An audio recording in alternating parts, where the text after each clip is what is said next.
ప్రపంచవ్యాప్తంగా ఆ ప్రజలు, ఆ ప్రభుత్వాలు వారిని ఎలా మోసం చేస్తున్నారో తెలుసుకొని వాళ్ళ ప్రభుత్వాలకు వ్యతిరేకంగా పోరాడి వాళ్ళ రాజ్యాన్ని స్థాపించుకుంటున్నారు. కానీ మన భారతదేశంలోనే మాత్రమే అది తరతరాలుగా వస్తున్న ఆనవాయితీ లెక్క రాజ్యాలు చేసే మోసాలని మనం తెలుసుకోలేకపోతున్నాం. ఎందుకంటే అది కష్టం. ఎందుకంటే ఇంత పెద్ద విశాలమైన దేశంలో అది కష్టమే కావచ్చు, కానీ మన మహానుభావులు మనకిచ్చిన జ్ఞానాన్ని, వాళ్ళు మనకిచ్చిన అవకాశాలని వినియోగించుకొని మనం మన పరిస్థితి తెలుసుకోవాల్సిన పరిస్థితి అత్యవసరంగా ఉంది ఇప్పుడు.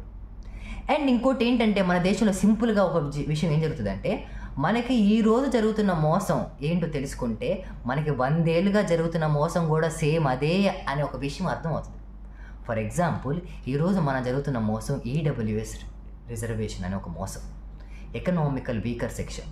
ఈ మోసాన్ని మన పిల్లలతో పాటు పెద్దలు కూడా తెలుసుకోవాల్సిన అవసరం ఉంది. ఎందుకంటే ఇది కొత్త విషయం కానే కాదు. ఇది చాలా అనాదిగా బద్ధంగా మన దేశంలో జరుగుతున్న ఒక మోసం. అది ఏమిటి అంటే, ఈడబ్ల్యూ రిజర్వేషన్ ఏం చెప్తుంది? ఓసీలో, అదర్ కాస్ట్లో అంటే అగ్రవర్ణాల్లో, అగ్రకులాల్లో ఉన్న పేదవారికి అవకాశం ఇవ్వటం కోసం వాళ్ళు తెచ్చారు అంటున్నారు.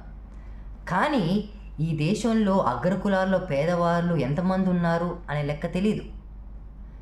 ఆ లెక్క తెలియకుండానే 10% రిజర్వేషన్.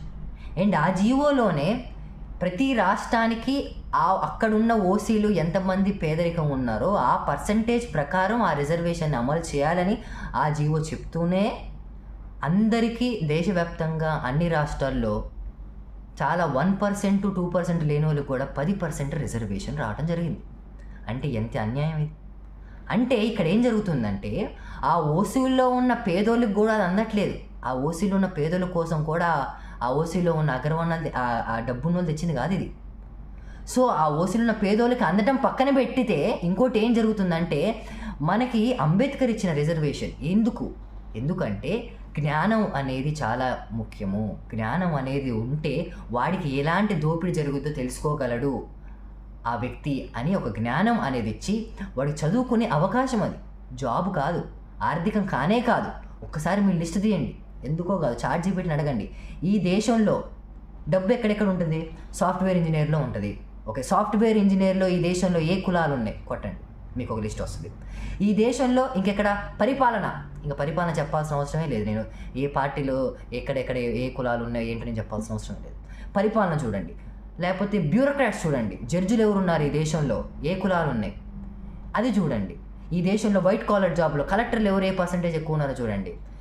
ఈ దేశంలో లేబర్స్ ఎవరు ఉన్నారో చూడండి. సో చదువు అనేది ఆర్థికం కాదు, అంబేద్కర్ ఇచ్చింది. చదువు అనేది ఆత్మగౌరవం, చదువు అనేది ఒక జ్ఞానం, వాడికి సమాజంలో బతకటానికి ఒక స్కిల్. కానీ ఈ ఈడబ్ల్యూఎస్ రిజర్వేషన్ ఏం కూల్చబోతుందంటే, ఆ స్కిల్ని, ఆ ఆత్మగౌరవాన్ని కూల్చబోతుంది. సో ఈ ఈడబ్ల్యూఎస్ రిజర్వేషన్ వచ్చిన తర్వాత జరిగిన కాంపిటేటివ్ ఎగ్జాముల్లో ఏం జరిగిందంటే, డబ్బున్న వాళ్ళు కూడా, అగ్రవర్ణాల్లో కూడా వాడికి అవసరం లేదు అక్కడికి పోవాల్సిన అవసరం, వాడికి అక్కడ సీట్ రాకపోయినా కానీ వాడికి దానికన్నా సమానంగా, దానికన్నా ఎక్కువ వాడు ఆ జ్ఞానాన్ని ఇతర దేశాలకు వెళ్ళో, వాడి ఇంట్లో ఉండో ఎక్కడొక్కడ సంపాదించుకొని వాడు అయినా కానీ గెటిన్ అవ్వగలడు ఈ సమాజంలో. వాడికి అలాంటి సర్కమ్స్టాన్సెస్ ఉన్నాయి. కానీ వీడికి అక్కడికి వెళ్ళకపోతే చదువు లేదు, చదువు లేకపోతే వాడు బతకలేడు, మళ్ళీ వాడు లేబర్ పనే చేయాలి. సో అలాంటి పరిస్థితి ఉండి ఇచ్చిన ఈ రిజర్వేషన్ ఈ రోజున దెబ్బతింటుంది. ఈడబ్ల్యూఎస్ రిజర్వేషన్ వచ్చిన తర్వాతకి మీరు ఐఐటీల్లోకి, ఎన్ఐటీల్లోకి కాంపిటేటివ్ ఎగ్జామ్ రిజల్ట్స్లో చూడండి ఎవరికి వచ్చాయి, ఏం జరిగింది, ఎవరికి వచ్చే రిజల్ట్ చూస్తే మీకు అర్థమవుతుంది ఏ కులాలకు వెళ్ళిపోయినాయో అని. సో దానివల్ల ఏం జరిగిందంటే,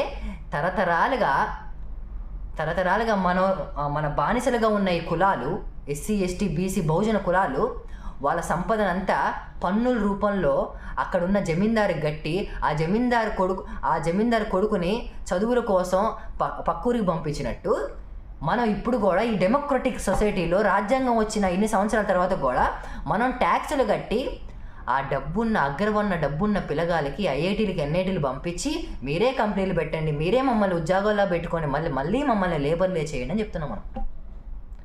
అంటే మన దేశం మళ్ళీ ఎక్కడికి వెళ్తుంది అనేది పాయింట్. సో ఈడబ్ల్యూఎస్ రిజర్వేషన్ అనేది మన సమాజాన్ని మళ్ళీ వెనక్కి నెట్టివేసే ఒక ప్రక్రియ. ఈ ప్రక్రియని ఎవరు గుర్తించాలంటే అగ్రవర్ణాల్లో ఉన్న పేదలు గుర్తించరు, అగ్రవర్ణాల్లో ఉన్న డబ్బున్న వాళ్ళు కూడా గుర్తించరు. ఎందుకంటే వాడికి దృక్పథం ఉండదు. మన బాధని, మన సమస్యని మనమే సాల్వ్ చేసుకోవాలి. కాబట్టి మనం తెలుసుకోవాలి ఈ జ్ఞానం. మనం తెలుసుకోవాలి మనం ఎలా దోచుకుంటున్నారో తెలుసుకొని మనం ఇన్స్పిరేషన్కి ఏం తీసుకోవాలంటే, మనం రీసెంట్గా మన ఇన్స్పిరేషన్గా చాలా ఉన్నాయి మన చరిత్రలో, కానీ బుద్ధుడి దగ్గర నుంచి అంబేద్కర్ దగ్గర. కానీ నీకు అంత చరిత్ర నీకు చదవటం బద్ధకమైనప్పుడు పక్కన ఉన్న నేపాల్ని చూడు, పక్కన ఉన్న బంగ్లాదేశ్ని చూడు. అక్కడ ఉన్న యువత ఎంత ఉత్సాహంతో వాడి సమస్యను వాడు సాల్వ్ చేసుకుంటూ, అంత ఉత్సాహంతో నీ సమస్యను నువ్వు సాల్వ్ చేసుకో. లేకపోతే నేను సాల్వ్ చేయడానికి ఇంకో అంబేద్కర్ రాకుండా చాలా పకడ్బందీగా ఉంచారు. కాబట్టి నువ్వే కావాలి ఇంకో అంబేద్కర్. కాబట్టి ప్రభుత్వాలకు ఒకటే మాట చెప్పదలుచుకున్నాం. మీరు కనుక ఇంకో నేపాల్ని, ఇంకో బంగ్లాదేశ్ని మన దేశంలో చూడకుండా ఉండాలంటే తక్షణం ఈ ఈడబ్ల్యూఎస్ రిజర్వేషన్ సవరించాల్సిందే.